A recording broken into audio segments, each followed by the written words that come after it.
大家好，我是高松。这个视频我们进入王香哉拳学人生的第二部分。1907年到1928年是王香哉新拳学体系的初建阶段。那么这个时期王香哉都经历了哪些故事呢？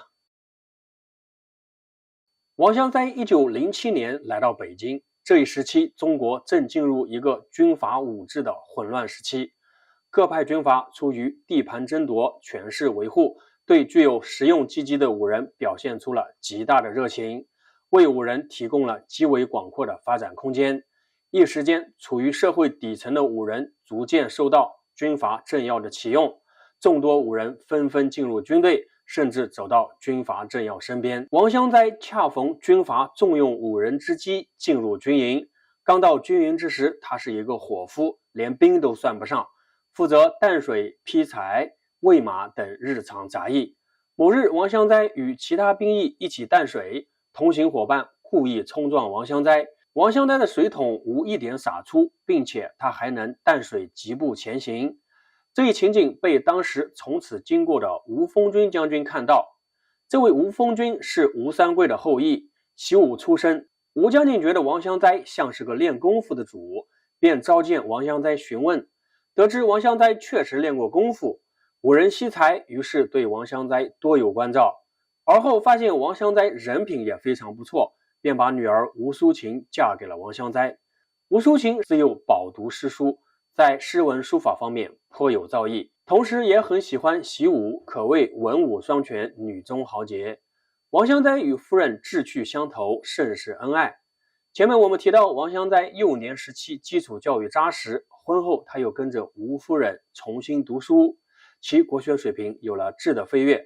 后来他书写拳谱，能将武学体认较好的表达出来，与这段时间与吴夫人攻书法、习诗词有密切的关系。王香哉的国学水平之高，也构成了他异于其他武人的重要原因。王香哉的岳父吴奉军在北方军阀武人之中十分受敬重，交际甚广。王香哉时常与岳父一起出入军中，也是由此王香哉结识了徐树铮、靳云鹏等北洋政府陆军部的要员，而后使得他有进入军阀部队的执教机会。1912年，袁世凯出任临时大总统，习武出身的袁世凯主张在军队引入西式军事理念，并延续孙中山先生发挥武人的公用性主张，大力倡导民间武人进入军队，参与教习与军事管理。1913年，北洋军阀军学司成立，主要负责军队训练。为了提高军队搏杀能力，军学司在社会上聘请了诸多武人担任武术教官。同年，已成为王香哉好友的徐树铮出任陆军部办公厅厅长。经徐树铮、靳云鹏向陆军部推荐，军学司授权同意聘任，王香哉便到了军学司出任武术教官，开启了其长达3年的军队教学生涯。在这段时间里，王香哉与王子平、形意拳名家刘其兰之子刘殿琛、八卦掌名家刘凤春之子刘文华同为武术教官。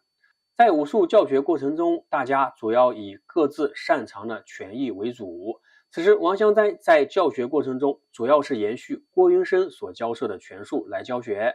他晚年曾对徒弟们讲，刚到军中教拳也不知道怎么教，最初便是按照师傅的法子，当年师傅如何教，我也如何教。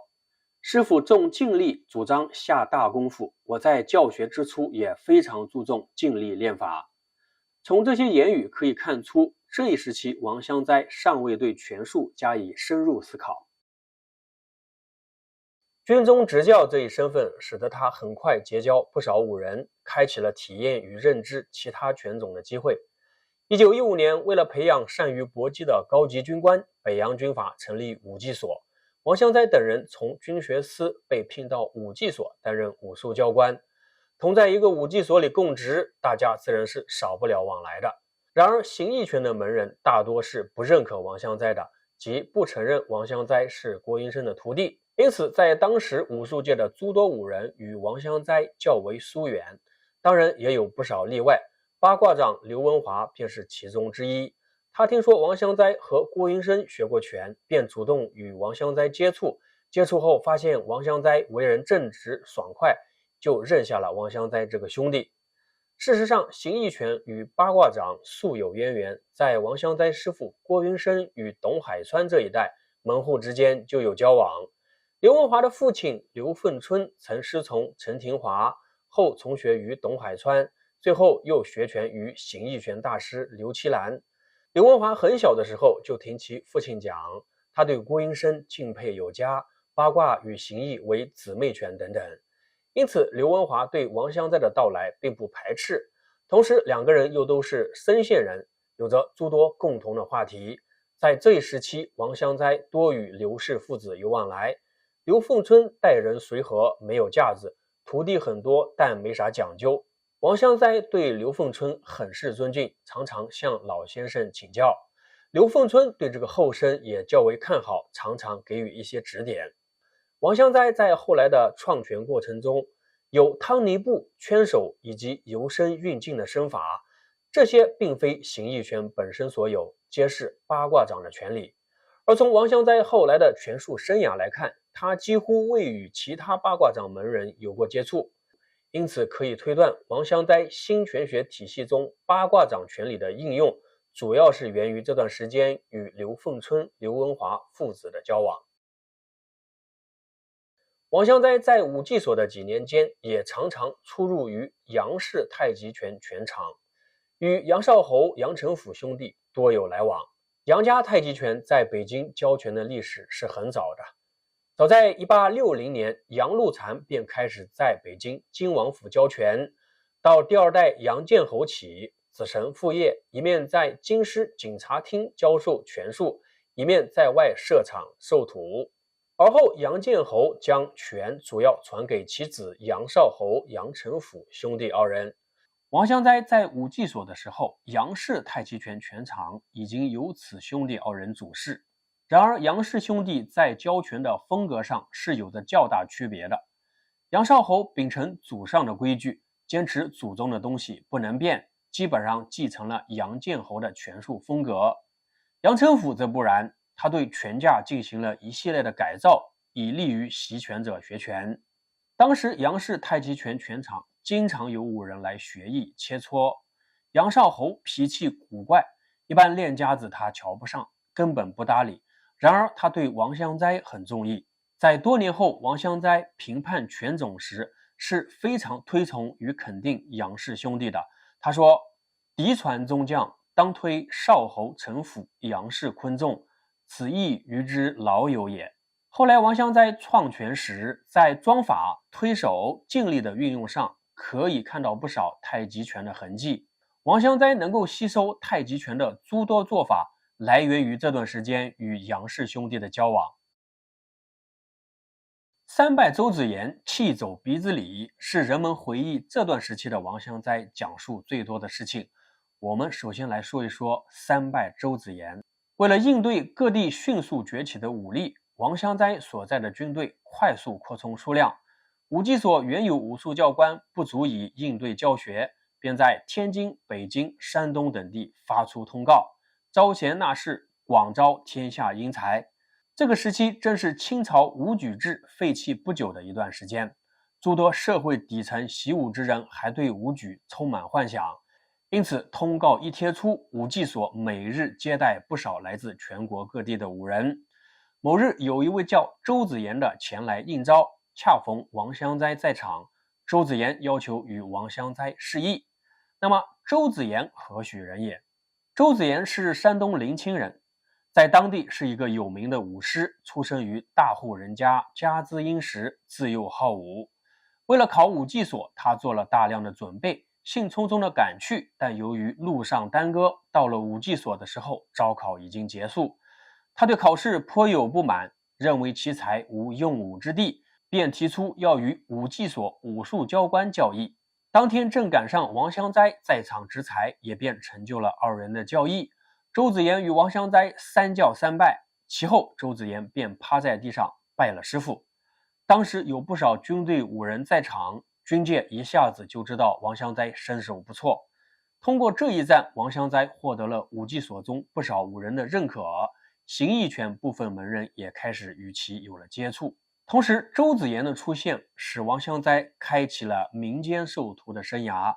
与单一的军队执教相比，师徒制的传承也使得王香哉对拳学有了一系列新的思考，诸如如何处理师徒关系、如何教授徒弟技法等等，都是军队武术教学中难以触及的。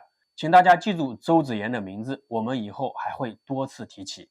这段时期还有一件事情被大家所熟知，就是弃走鼻子礼。这个故事版本较多，接下来是我个人认为最为合理的一个版本。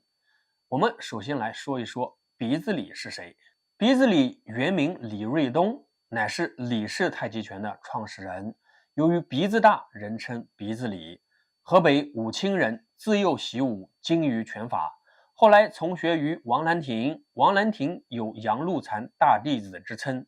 而后又在少林寺跟随龙禅和尚学习五星锤，晚年自创太极五星锤。袁世凯曾请李瑞东做保镖兼武术教习。经过与周子言的一战，军队上层徐树铮、靳云鹏等人对王香哉更是好感有加。有一年中秋，徐靳二人宴请京城名流，王香哉与李瑞东皆在被邀之列。恰巧王香哉先到，便让王香哉去门口迎接李瑞东。二人相互搭手入座的过程中暗中较劲，李瑞东不悦，在宴席间称方便离席而去。王香哉把李瑞东气走了，后来便有了气走鼻子礼这一讲法。是否真有气走鼻子礼一事，拳界一直有争论。认为此事是杜撰的主要理由是，以当年李瑞东的功力不可能不敌王香哉。此事具体我也不可考证，但考虑到李瑞东时年已经60多岁，略输给青年王香哉也应该属于正常。作为长辈的李瑞东感觉面子上过不去，再加上也许看成是当时请客之人故意之安排，所以这才气愤而走。王香哉在晚年的时候曾让徒弟们要礼让太极五行吹的门人，应该是他出于当年对李瑞东前辈无礼的一种歉意。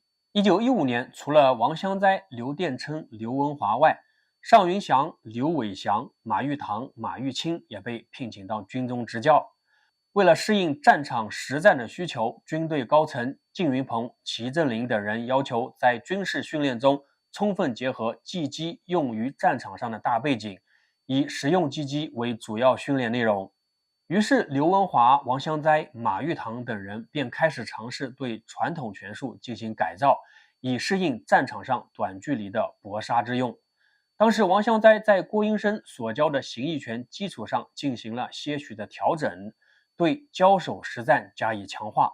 也就是这个时候，王香哉对旧拳术革新化的思维开始萌动。1918年武技所解散，为了寻求拳艺上的提升，到1925年间，王香哉一直处于一个游学的状态。此次游学对王香哉新拳学思想的形成有着重要的推动作用。现在我们来说一说王香哉第一次远游期间发生的故事。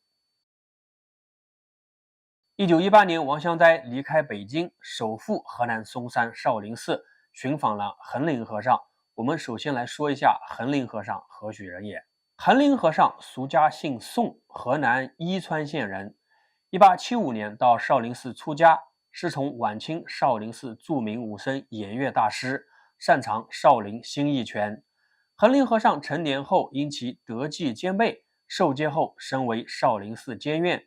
民国初年，少林寺所在地方混乱，恒林和尚被推举为当地保卫团团长。有记载说，民国9年，土匪首领朱宝成、牛邦、孙天章、段洪涛聚众犯巩县鲁庄，少林僧恒林实为本区保卫团团总，会验师14、15两区，巩县9区民团，与朱等战于少林西敖子坪，破之，得枪甚多，藏于寺。据载，王香哉来到少林寺后，在少林寺待了半年有余，向恒林大师学习了不少少林功法，其中包括少林立禅功、一指禅功、佛学心法等等。在王香哉后来的拳谱中，多次提到产物、修持、万法皆空等话语，可见恒林和尚对王香哉的拳学影响深远。王香哉离开少林寺后，来到了湖南衡阳，拜访了谢铁夫。王香哉曾提到，我在国内参学万里余，拜见全家逾千人，堪称通家者仅有2个半，即湖南谢铁夫、福建方洽庄与吴义辉。从其言辞中可见，谢铁夫对于王香哉来说是一个非常重要的人物。我们首先来说一说谢铁夫何许人也。谢铁夫是湖南兴化人，是新义门在湖南的重要传人，在当时武林中人称江南第一妙手。此人对拳术颇为痴迷，当时虽然已年过半百，但身手敏捷，功力雄厚，常与人试手谈拳，人们常常称他为谢疯子。王香哉到达湖南衡阳后，辗转找到谢铁夫，讲明自己是郭云生的徒弟。谢铁夫听说他是郭云生的弟子，便讲郭云生的徒弟应该有陈强劲。二人搭手施力，谢铁夫手臂忽而坚如磐石，忽而软如棉絮，看似慢动，但对方稍有动，他已后发先至。王香哉接连拜示。示意后，王香哉非常惭愧，打算离开。谢铁夫讲，我看你是块练武的料，你身上有东西，缺的是把它调动出来，可以留下来住一段时间。王香哉便住了下来，从学谢铁夫1年有余，主要习得运劲与交手之法。王香哉离开湖南衡阳时，谢铁夫说，以你的技艺，在大江以南我不敢说，大河以北恐怕你已无敌手了。王香哉拜访谢铁夫后，便返回北京，结束了其人生第1次远游。这个时间大概是1920年。到了1921年，徐树铮从日本回国，他扶植段祺瑞，联络孙中山、张作霖，形成了反直系3角同盟，而后攻入福建，意图在福建有所发展。徐树铮为强化5人治军，便邀请好友王香哉南下，开启了王香哉南下游学之旅，这是他人生的第2次远游。1922年，王香哉赶到福建军中，任武术教习一职。当时主管王香哉的上司叫周应仁，周应仁的女婿洪茂宗也是习武之人，是鹤拳名手金三丰的弟子。鹤拳是南方拳派中一支较为重要的流派。王香哉来到福建后，便对鹤拳有所耳闻，一直伺机打算拜访鹤拳门。同为习武之人，洪茂宗与王香哉多有交流。期间，洪茂宗便介绍方洽庄给王香哉认识。方洽庄是王香哉所说的第2个通家。王香哉与方洽庄一见便达成莫逆之交。那么，方洽庄何许人也？据载，鹤拳是清代福建福清人方士培访白鹤所创，其拳技击诡异。方洽庄是其侄儿，乃是鹤拳嫡传门人。鹤拳至今在东南亚、香港、台湾多有传承，咏春拳也是鹤拳中的一支。王香哉在福建期间与方洽庄就鹤拳与形意拳异同进行过对比。鹤拳打法诡异，王香哉晚年对于鹤拳的评价是较高的。从其后来形成的七妙法门来看，推手施力的技法上均有鹤拳的痕迹。从事件上来看，王香哉之所以能够接触到鹤拳，方洽庄是一个非常核心的人物。1924年，徐树铮失败，离开了福建，王香哉也因此结束了福建的任职，继而北上返回北京。在北返的过程中，王香哉并未急于赶路，而是借机走访习拳练武的民间武人。在这一时期，王香哉遇到了四川峨眉拳人陈方舟与安徽新义拳传人黄木桥。陈方舟乃是四川青城山人，峨眉拳派，自号川水道人，深谙道家养生修心之功，注重养用结合以及习武与大自然的交融，深得峨眉拳发生之意，内外兼修，注重以处乱不惊之态反求诸身的做法来练武。陈方舟作为峨眉拳的一个重要传承者，其所练拳术有着道家传承的印记，重养生，重内敛。王香斋自幼身体较弱，在其习拳的生涯中深知拳学养生的重要性。这次遇到道家拳手陈方舟，对他新拳学重养生的思维有决定性的作用。另外，发声是峨眉拳内练的一个重要技法。王香在1940年代完善其拳学时提出试声一说，将发声练习作为7妙法门之一。试声或发声是形意拳习练过程中没有的，至今峨眉拳仍保持着较为鲜明的发声练习。显然，王香在新拳学体系的试声是受峨眉拳发声之法影响的。当然，陈方舟对王香斋的影响也并非只有养生和发声。据王香斋晚期徒弟回忆，王先生在教开步的时候曾讲，开步一趟一大步，顺势旋转，这个陈方舟用得好，在实战中使用非常灵活。从这一句话来看，王香斋对陈方舟所练峨眉拳的步法也是有所研究以及借鉴的。王香斋晚年曾告诫徒弟们说，一生所遇不可轻视福建鹤拳及四川峨眉拳。显然，王香斋对鹤拳及峨眉拳的评价是极其高的。在接触鹤拳及峨眉拳之前，王香斋主要了解北方拳学。王香斋此次南下所学，对其建立在北方拳的新拳学体系是有一定的革新作用的。王香斋离开四川北返的过程中，又遇到了这一时期影响他的另一个重要人物，安徽新义派传人黄木桥。那么黄木桥何许人也呢？黄木桥是安徽地区新义拳的重要传人，被称为南派内家拳之嫡传。新义拳流传到安徽后，有了诸多变化，而形成了南派新义拳。黄木桥一生对新义拳做了诸多创新，其身法灵动，动作飘忽不定，尤善剑舞。据黄木桥的后人讲，黄先生当年曾游历敦煌石窟，石窟墙壁上彩绘中的古典舞姿触发了他的灵感。黄先生将新义拳与古典舞姿加以融合，熬成剑舞。王香斋曾对徒弟们讲，见到黄木桥演练剑舞后，尤为惊叹。黄木桥所练拳术，其拳不仅有拳术技击之法，而且有诸多美学价值，融象形之法，取诸形之意。这次在淮南，王香斋向黄木桥虚心求教，与其从学剑舞，并且作诗以记之：生动挥浪舞，屹立水面行，游龙白鹤戏，迂回似蛇精。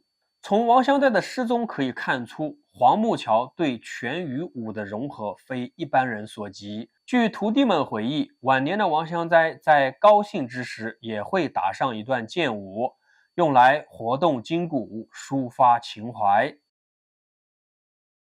1925年底，王香斋结束其第2次远游，返回北京，但他没有直接回到北京的家中，而是带着徒弟们来到河北深县。王香斋这次回到老家，主要做了2件事：一是给师父郭云生立碑，二是坟前地铁，补行拜师仪式。之前我们说过，王香斋跟郭云生学拳的时候，并没有举行正式的拜师礼节。小小年纪的他，并不能想象在后来的拳术生涯中，为正式拜师给他带来多少不便。王香斋初到北京时，形意拳门人体系以及其他门户中有诸多武人不认可他，以刘伟祥、孙禄堂、尚云祥等人最明显。刘伟祥甚至还打过王香斋。而后王香斋在游历中也常招来非议，深深受到身份这一问题的困扰。在外游历多年后，王香斋虽有议程，但也体会到武林对师承身份辈分的重视。因此，王香斋回到深县，便找到姐夫李正山商议此事。经姐夫协调，在郭氏后人与门人的陪同下，王香斋给郭云生立了碑，并举行了坟前地铁的仪式。据说，早在清朝初年，民间便已有坟前地铁这一传统。即师傅已故去，后来有欲拜师者，则可以争取其师门中人的同意，在门人们的见证下，到已故师傅的坟前递帖拜师。王香斋跟着郭云生学过拳，即使没有走过仪式，但也是有其实无其名而已。这次拜坟头其实是身份的一种追认，可惜这次身份追认还是未能完全得到形意门人的认同，这也不断触发了王香斋对师徒制的思考。我将在以后为大家解说王香斋关于师徒制的革命性的讨论。王香斋不能得到这些人认同的真实原因就是，如果他们承认王香斋是郭云生的徒弟，他们中的很多人即使名气已经很大，按照辈分也得叫比自己年龄小很多的王香斋师叔。1926年，王香斋回到北京不久，便接到张占奎的邀请他到天津助其打理武馆。纵观王香斋一生，曾出现过几个对他影响较深的重要人物，张占奎是其中一个。二人年纪相差较大，异兄异友，张占奎对王香斋颇为关照。那么张占奎何许人也呢？张占奎是河北河间县人，幼年时在家务农好武，年少时碰到形意拳家李存义，跟着李存义学形意拳，二人年纪相仿，关系颇好。李存义不愿与张占奎以师徒相待，便把他介绍到刘七兰门下，而后也曾受到郭云生的指点，对郭云生十分敬重。王香斋最初到天津时，张占奎便认下这个师弟，承认其是形意拳郭云生门下弟子的身份。而张占奎的早期门人刘敬清、韩木霞、高朝海、赵道兴、张恩同等人在天津已小有名气，与刘伟祥一样，他们也并不承认王香斋是郭云生的徒弟，对王香斋的到来表现出极为不满。张占奎看到此种情景，便对徒弟们讲，规矩不能乱，要求徒弟们按辈分对王香斋以师叔相称，并让王香斋选几个徒弟与其一起习武。张占奎让徒弟们跟着王香斋学拳，这些徒弟表面同意，其实暗地里并不服气，尤其是赵道兴，总想动手试试。赵道兴趁王香斋选徒弟转身的时候，便开始出手，没有想到王香斋一转身便将其击倒。其他门人见王香斋确实有功夫，也便认同了王香斋。经过与赵道兴的一战，张占奎更加器重王香斋，除了让他在中华武术俱乐部教习外，还在天津太古公司帮他开了一家武馆授徒。这个时期跟随王香斋学拳的有赵道兴、张恩同、顾小痴、马其昌、郑志松、苗春雨、张宗慧等。从1926年到1928年间，王香斋一直在天津教拳，这为其拳术的深入思考与总结提供了一个良好的空间。他提出，只求形害似的练拳方式是极为错误的，其拳应只求神意真，不求形害似。他将拳学命名为意拳，并且他将其所教拳术的具体内容以大纲与心得的形式进行了拳谱式的记录与诠释，在师生间传习。1928年整理成文后，将拳谱正式命名为意拳正轨。王香斋终于将其新拳学思想落实于文本之上，由此一个新拳种意拳正式诞生。从1907年王香斋离家去北京到1928年撰写《意拳正轨》，这段时间是王香斋拳学思想形成的初级阶段，这同时也是军阀混战的一个阶段，亦是近代国民接受强国强种话语洗礼的一个时期。这一时期，王香斋的拳学思想可以说是对传统形意拳的继承与突破。在当时武人传统拳术意识较重的时期，王香斋对拳种的突破与革新是极为难能可贵的。当然，这个时候的意拳体系还不成熟，离意拳成熟体系七妙法门还相差很远。而且王香斋2次远游所得拳学蕴藏还需要继续激发。接下来我们将进入王香斋拳学思想的成熟阶段。再会。